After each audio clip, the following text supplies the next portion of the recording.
fountain na.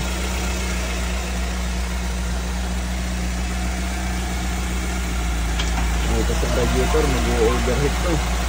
Palitan na natin. Ang ating radiator ay sumisirit na iuwi ko pa ng Bicol. Ayan yung mga palatandaan na nagkakaroon na ng corrosion na galing dito yung parang fountain. Umorder na ako ng mga gagamitin natin. Umorder ako sa Shopee online kasi recommended ng group ng Toyota Corolla. Evercool na radiator. Ayun oh, mura lang. Mura lang ang bili ko dito. 2,000 kasama na ang shipping fee. Magpapalit din tayo ng langis. Yan, isasabay na natin kasi change oil na. Ito ang gagamitin natin langis na D5000. New technology ito ng motor oil. Ayan, engine oil ng sasakyan. Pati sa big bike, ito gamit ko, scooter. At magpapalit tayo ng ito, long lasting to. Long life na coolant. Hindi na to mag-a-add ng tubig. Diretso natin na salin. Ayan na, pinapasingaw na. Ilang beses ko to na nilagyan ng epoxy pero hindi pa rin talaga umubra eh. May sumisirit talaga. Ayan oh, coolant.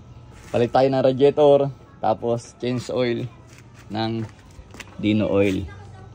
Kung mapapansin nyo, ito nakakabit sa akin na to. Ito ay 1 row lang. Ibig sabihin, isa lang yung row kaya medyo manipis. Ito naman 2 rows. Ayan, kaya medyo makapal siya. 2 rows. Ayun. Yun ang ibig sabihin ng row. Ayun yun. Yung nasa loob. So madami siyang elements na dadaanan ng tubig. Kaya ito mas maganda to. Advantage to.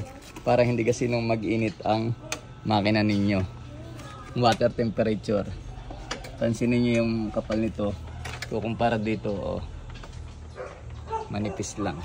Napakarami ng aking Corolla dahil kagagaling lang yan sa Bicol.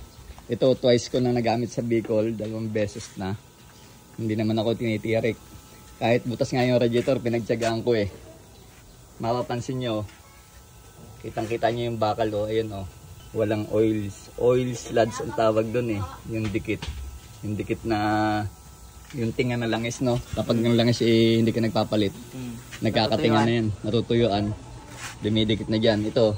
Yan ang palatandaan na alaga sa change oil talaga. Lagyan natin ng coolant. Kailang litro na yan. Patatlo na. Dino pa rin yung coolant na gagamitin natin. Ayun o, kulay green. Ang ganda.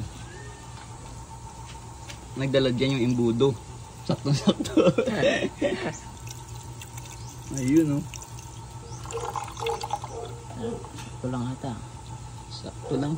3 litro no. Magsisirculate pa naman yan eh no.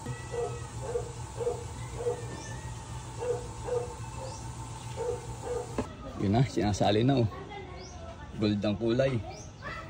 Kitang kita sa yung automatic na imbudo eh. Kakaiba.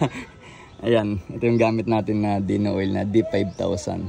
Ito din naman yung ginagamit natin sa ating pangkarirang motor, sa scooter, sa big bike.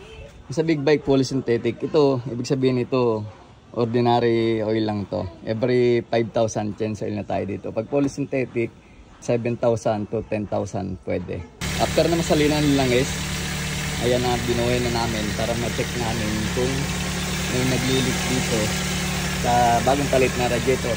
Sa ngayon, wala naman kami nakita. Mukhang all goods naman, kaya ayos.